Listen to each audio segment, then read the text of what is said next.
Hello students, welcome to medical विद्यार्थी online education. हम पढ़ रहे थे आपकी excretory products and their elimination chapter का सेकेंड टॉपिक न्यूरल और नर्वस सिस्टम, जिसमें हमने जाना था कि नर्वस सिस्टम क्या है। उसके टू पार्ट्स डिवाइडेड है, सीएनएस एंड पीएनएस। उसके क्लासिफिकेशन देखे थे।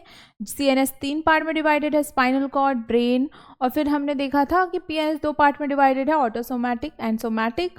फिर वो 2 पार्ट में है ऑटोसोमैटिक, तो उसका देखा था कि वो पैरासिम्पैथेटिक और सिंपैथेटिक नर्वस सिस्टम में डिवाइडेड है, उसके बारे में जाना था। फिर ब्रेन के पार्ट्स के बारे में जाना था। आज हम देखेंगे न्यूरॉन। न्यूरॉन क्या है, यहाँ पे स्ट्रक्चर आपको दिख रहा होगा। न्यूरॉन आपने 11th-12th में भी पढ़ा होगा। Structural and functional unit of neural system. A neuron is a microscopic structure composed of 3 major parts, namely cell body, dendrites, and axon. The cell body contains cytoplasm with cell organelles and certain granular body called nasal granules. अब cell body क्या क्या contain करती है? Cytoplasm with typical cell organelles and certain granular body called as nasal granules. Short fibers which branch repeatedly and project out of the cell body also contain nasal granules are called as dendrites. अब यहाँ पे आपको structure दिख रहा होगा, ये dendrites है। इनका क्या काम होता है? Receive signals from other neuron cells. इनका काम है अदर न्यूरॉन सेल से सिग्नल्स रिसीव करना। अब सेल बॉडी जो है, ये पूरे स्ट्रक्चर को सेल बॉडी कहा गया, जो कि क्या कंटेन करता है? Cell nucleus. फिर ये न्यूक्लियस है आपका, न्यूरॉन का nucleus contains the genetic material called as chromosomes और न्यूरॉन सेल। फिर नीचे का ये जो आपको टेल शेप दिख रहा है, इसे हम कहते हैं एक्सॉन। ये क्या करती है? ये कंडक्ट करती हैं आपके इलेक्ट्रिकल इम्पल्सेस को अलोंग विथ न्यूरॉन सेल। और ये आपका दिख रहा है इस पे ये yellow structure, this is called as myelin sheath. ये क्या करती है? Insulate the axon to help protect neuron cell and speed up the transmission of electrical transmission. अब आपको यहाँ पे दिख रहा है एक्सॉन टर्मिनल, लास्ट एंड वाला part, transmit the electrical chemical signal to other neuron cell. यहाँ पे न्यूरॉन का स्ट्रक्चर और उनका कैसे कैसे फंक्शंस है पार्ट्स का, वो बता दिया मैंने। These dendrite fibers transmit the impulses toward the cell body. The axon is a long fiber, the distal of which is branched. Each branch terminates as a bulb-like structure called as synaptic knob, which possesses synaptic vessels containing chemicals. क्या contain करती हैं? synaptic vesicles called neurotransmitters. The axon transmit nerve impulses. Axon क्या करता है? Nerve impulses को transmit करता है away from the cell body to synapse to a neuron muscular junction. अब लास्ट का है ये कि मतलब उसका जो लोअर पार्ट था एक्सॉन का, वो क्या फंक्शन कर रहा है? Based on the number of axon dendrites the neurons are divided into 3 types. अब नंबर ऑफ एक्सॉन डेंड्राइट्स पे 3 टाइप्स में डिवाइडेड है neurons, multipolar, unipolar with 1 axon or 2 more dendrites found in the cerebral cortex, bipolar with 1 axon and 1 dendrite found in the retina of eye. Means bipolar क्या होगा? 1 axon and 1 dendrite. Multipolar 1 axon, 2 से ज़्यादा dendrites उसमें present होंगे. Unipolar cell body with 1 axon only, found usually in the embryonic stage. There are 2 types of axons, namely myelinated and non-myelinated. आपका axon 2 types में divided है, myelinated and non myelinated. Myelinated nerve, अब myelinated first हम देखेंगे। Myelinated nerves are enveloped with Schwann cells which form a myelin sheath, yellow like structure जो covered था around the axon. The gaps between 2 adjacent myelin sheaths are called nodes of Ranvier. Axon के ऊपर जो myelin sheath थी उसके बीच के gap को क्या कहेंगे? Nodes of Ranvier. Myelinated nerve fibres are found in spinal cord, cranial nerves. अब देखेंगे अनमाइलिनेटेड नर्व. अब ये कैसे नर्व होती हैं? ये fibre is enclosed by Schwann cell that does not form myelin sheath around axon. इन पे माइलिन शीट का कवरिंग नहीं होता है, इसलिए इसे अनमाइलिनेटेड नर्व कहा जाता है. It is commonly found in autonomous and somatic neural system. इसे क्या कहा जाता, कहाँ पाया जाता है? Autonomous and somatic neural systems में. हम देखेंगे generation and conduction of nerve impulses. Nerve impulses means कि जो हमें मैसेज जा रहा है वो एक तरीके से नर्व्स के थ्रू जा रहा है, इम्पल्सेस के थ्रू जा रहा है, तो वो जनरेट कैसे हो रही है, उसका कंडक्शन कैसे हो रहा है वो देखेंगे.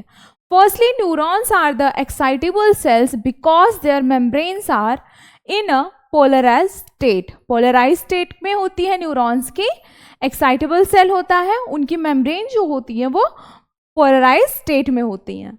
Different types of ion channels are present on the neural membrane. Neural membrane मैंने न्यूरॉन में पढ़ाया था, तो उस पर क्या प्रेजेंट होगा? Different types of ion channels. different ions के लिए channels प्रेजेंट होते हैं.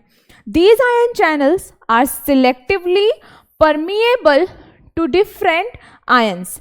वो सिलेक्टिव आयंस के लिए ही परमिएबल होती हैं, लाइक कैल्शियम है, मैग्नीशियम है, सोडियम है, तो उनके लिए ही वो परमिएबल होंगी. When a neuron is not conducting any impulse, the axonal membrane is comparatively more permeable to potassium ion. K+ आपका पोटेशियम आयन का साइन है, and nearly impermeable to sodium ion. क्या?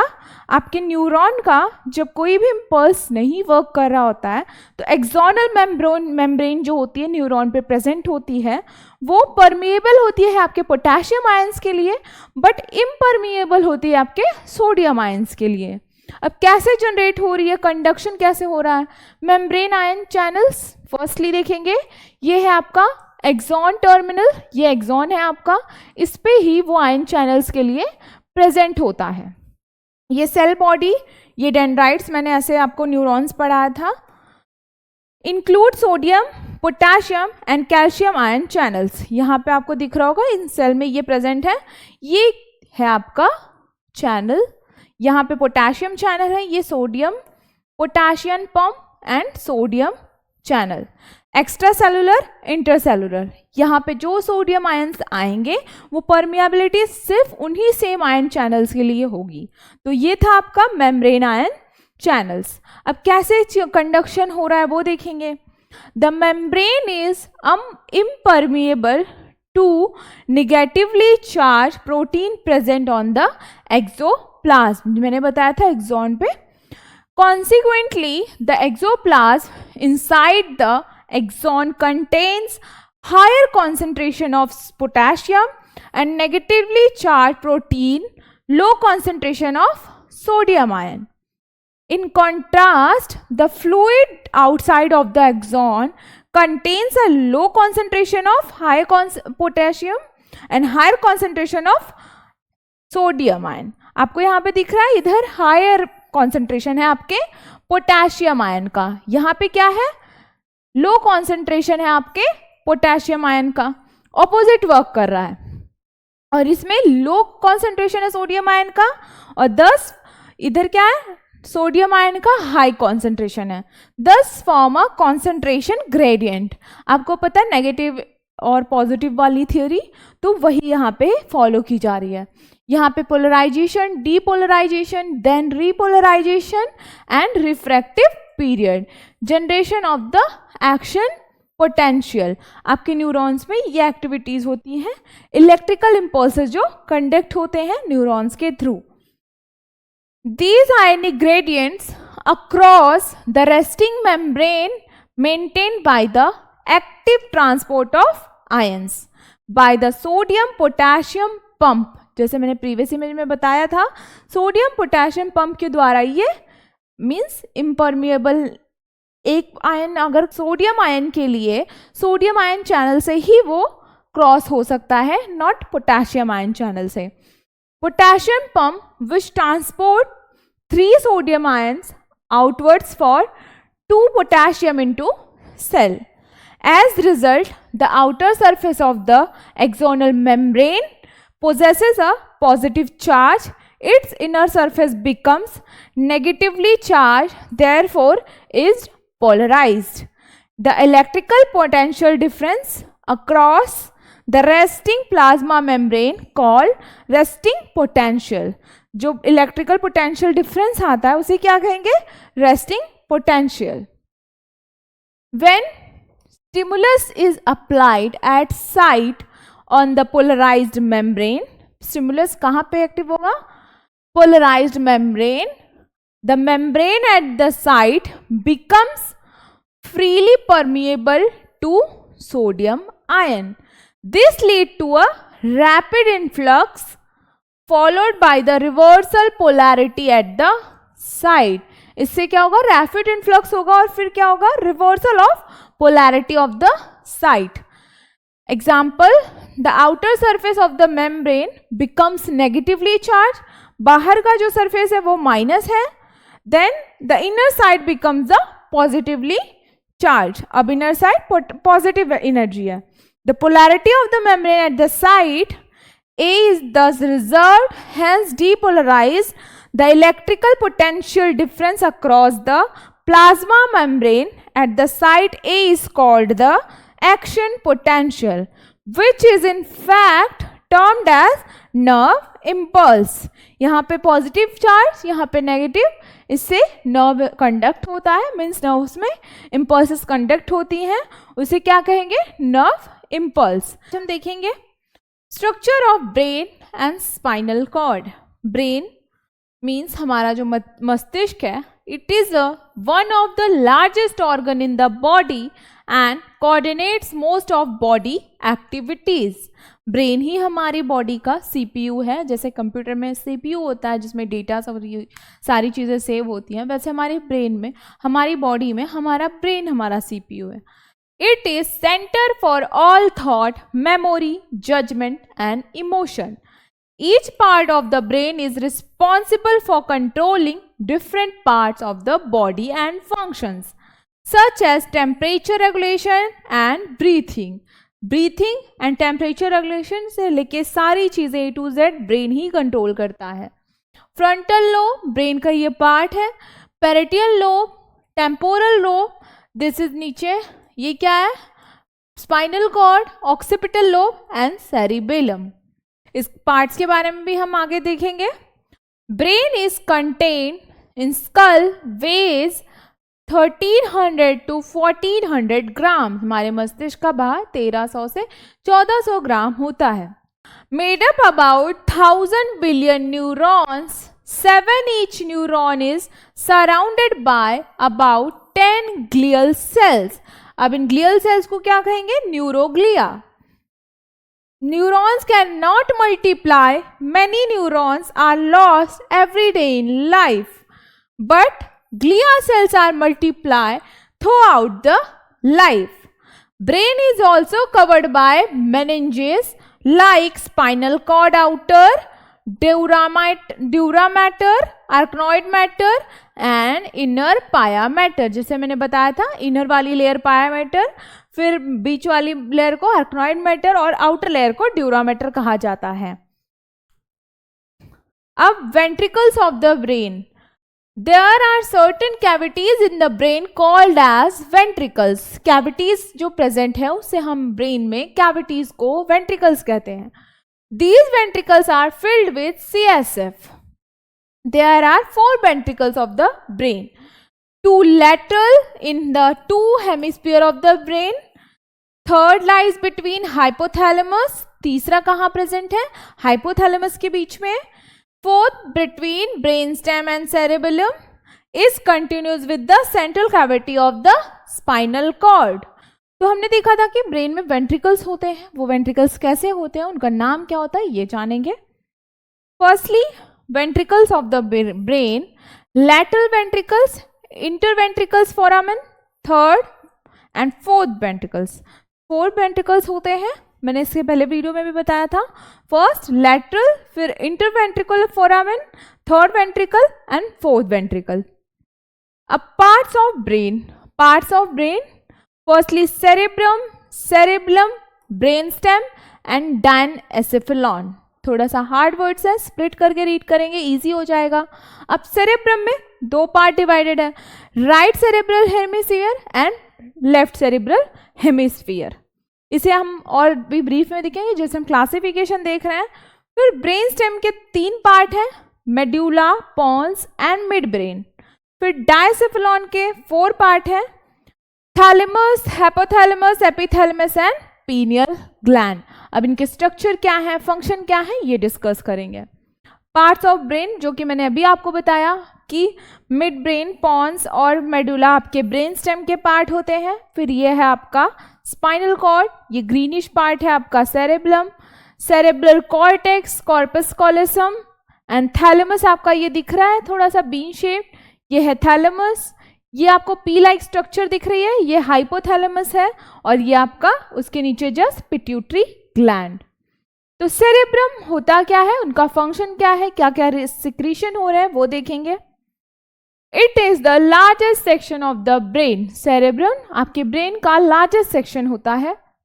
It is located in the upper portion of the brain and is the area that processes thoughts, judgement, memory, problem solving, language and imagination. यही हमारे जो save होती है memories, उनका part जो होता है वो यहीं सेव होता है आपके सेरेब्रम में।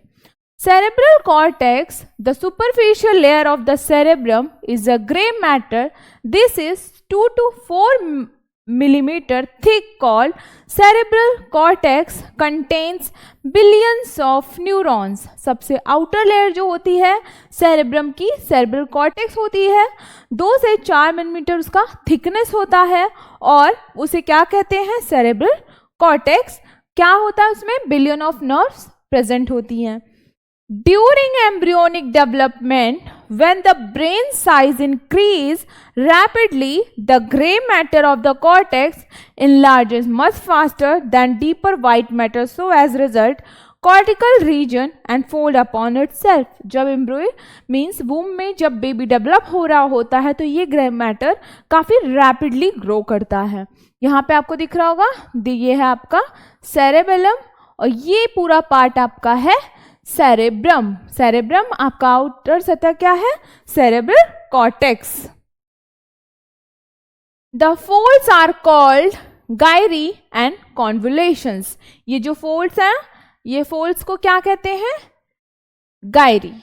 The deepest grooves between the folds are called fissures. Means कि जो डीपेस्ट थोड़ा सा फोल्ड ऐसे आपको दिख रहा है, थोड़ा सा ऐसे डीपेस्ट ग्रूव्स हो जाते हैं, इसे हम कहते हैं features. The shallower grooves between folds are called sulci. Shallow means जो शैलो होगी वो फोल्ड्स सल्की कहलाएगी।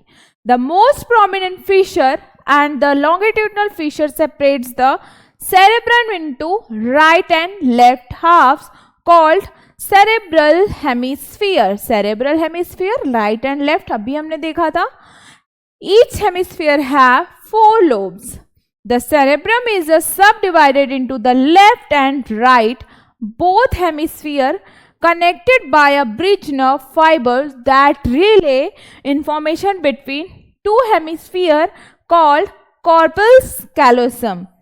इन हेमिस्फीयर के बीच में जो नर्व फाइबर जो कांटेक्ट एक दूसरे में ब्रिज का काम करती है उसे क्या कहते हैं, कॉर्पस कॉलोसम। अब सेरेब्रम आपको यहां दिख रहा है, left hemisphere controls the right side of the body, opposite function कर रहे हैं। लेफ्ट वाले right side of the body को कंट्रोल करते हैं और राइट वाला left side of the body को कंट्रोल करता है। Right hemisphere controls the left side of the body. ये आपको दिख रहा है, ये right cerebral hemisphere controls left side of the motor coordination and left cerebral hemisphere control right side motor coordination. Opposite function है, इसे आपको इजीली याद रहेगा। इसके आगे के टॉपिक्स हम कंटिन्यू करेंगे नेक्स्ट लेक्चर में।